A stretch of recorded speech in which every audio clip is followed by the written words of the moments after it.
Bonjour à tous. Aujourd'hui, j'ai décidé de vous parler de la reverse diet. Alors, qu'est-ce que c'est que la reverse diet? En français, qui veut dire diète inversée. Donc, dans cette vidéo, je vais tout vous expliquer, comment ça fonctionne, à quoi ça sert, qu'est-ce que c'est exactement et dans quelles conditions l'utiliser. Voilà, donc je rentre chez moi, je me pose, j'installe tout le matériel et je vous explique tout ça. À de suite.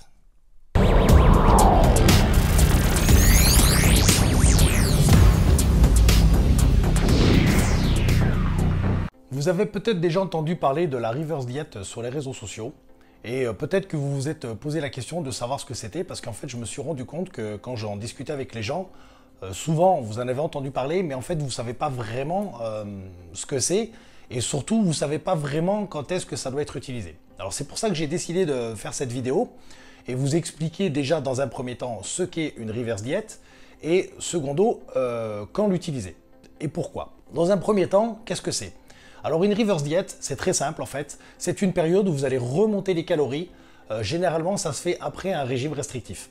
Je m'explique, vous avez peut-être déjà entendu parler de période de stabilisation après un régime. En fait c'est ça, c'est une période où on va remonter les calories tout doucement, de façon à ce que vous ne stockiez pas en graisse le surplus de calorique qui va se rajouter quotidiennement. Parce que vous vous doutez bien que si vous sortez d'un régime assez strict et que vous remontez les calories d'un coup, en fait, le corps, qu'est-ce qu'il va faire? Il va voir que vous renvoyez une alimentation beaucoup plus importante, il va avoir tendance à fixer et faire des réserves, et donc vous allez forcément reprendre du poids très très rapidement. Donc le but de la reverse diet, en fait, c'est de remonter tout doucement les calories. Voilà ce qu'est en gros la reverse diet, donc ça se fait vraiment épisodiquement, il faut remonter tout doucement, il faut prendre son temps, il faut réhabituer l'organisme à manger, il faut réhabituer l'organisme à avoir ce surplus de calories et d'une pour l'assimilation et de deux pour remonter un petit peu son métabolisme. Là, ça c'est la première des choses importantes à savoir sur la reverse diet. La deuxième chose c'est quand est-ce qu'on va l'utiliser.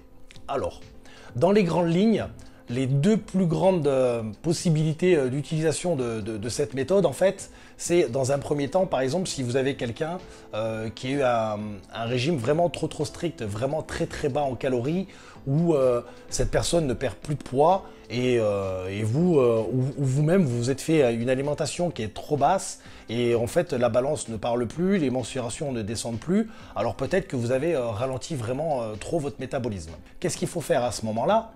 C'est très simple.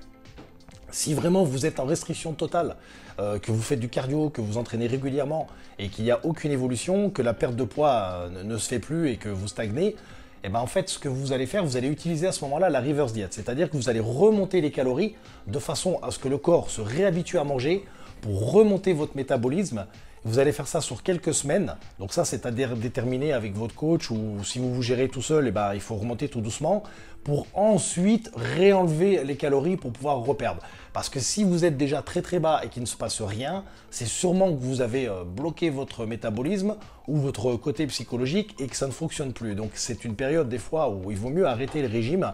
Mais bien entendu, il ne faut pas remonter comme une flèche parce que sinon vous allez reprendre tout ce que vous avez perdu et c'est bien dommage. Alors que si vous faites ce système de reverse diet, en fait, vous n'allez pas vous engraisser parce que vous allez réhabituer le corps tout doucement à manger.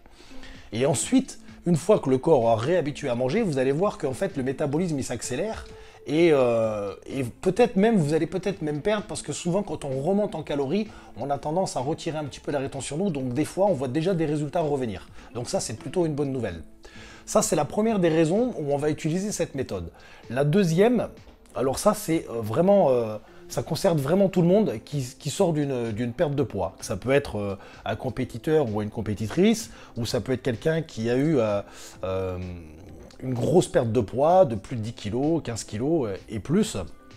Et à ce moment-là, il va falloir faire ce qu'on appelle cette période de stabilisation en utilisant ce système de reverse diet. Je m'explique.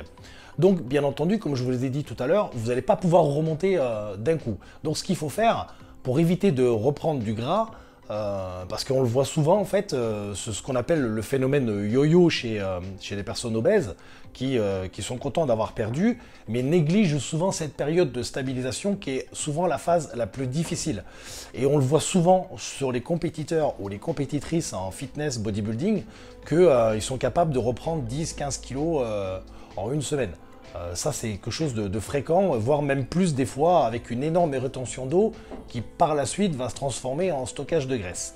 Donc, ce qu'il faut faire, en fait, c'est remonter tout doucement ces calories en rajoutant petit à petit des glucides.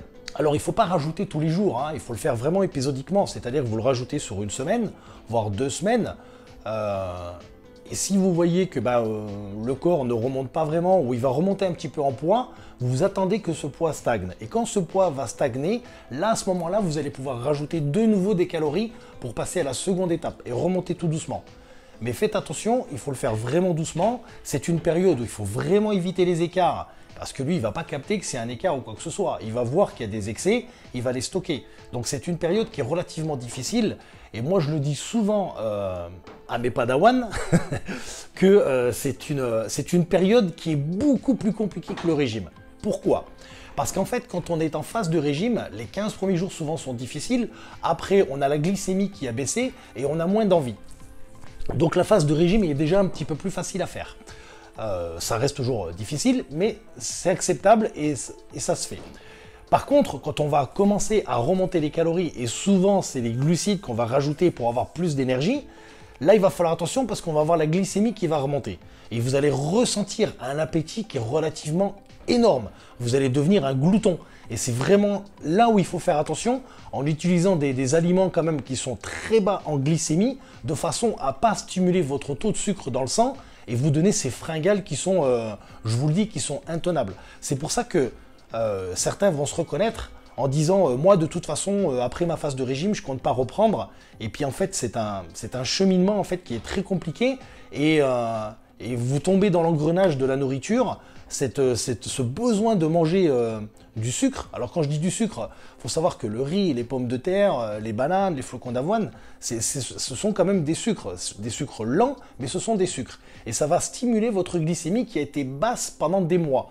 Donc c'est une période qui est très très difficile, la reverse diet, qui est souvent mal faite et souvent ingérable. Voilà, c'est une période quand même, je ne vais pas vous mentir, c'est une période vraiment compliquée après une phase de régime, et souvent les gens même des fois ont tendance à vouloir se remettre au régime parce qu'ils n'arrivent pas à affronter cette étape-là. Donc c'est pour ça qu'il faut vraiment la refaire doucement, et c'est pour ça qu'il faut éviter d'être trop strict lors de sa phase de perte de poids, parce que plus vous allez être strict sur votre perte de poids, plus la reverse diet va être compliquée à gérer et à accepter en fait. Donc voilà un peu les grandes lignes sur comment aborder la reverse diet et surtout ce qu'est une reverse diet. J'espère que cette vidéo vous aura apporté les éléments essentiels. Si vous voulez qu'on en discute, n'hésitez pas à me lâcher un commentaire et je prendrai le temps de vous répondre et de vous expliquer si vous avez besoin de plus vous avez besoin de plus de compléments d'explications. Je bafouille, vous voyez que j'arrive à la fin de la vidéo et ça y est, je commence à galérer. Et en tout cas, si cette vidéo vous a plu, je vous invite à vous abonner à ma chaîne parce que comme vous le voyez, je débute et j'ai besoin de vous pour vraiment augmenter, pour vous amener encore plus de contenu. Donc lâchez un petit like si ça vous a plu, et le top du top, c'est de partager pour faire connaître ma chaîne et puis peut-être pour aider certains de vos amis. Voilà, je vous dis à très bientôt pour une prochaine vidéo, et comme j'ai dit la dernière fois, dans la vie, faites ce qui vous donne envie et non pas ce que vous devez faire.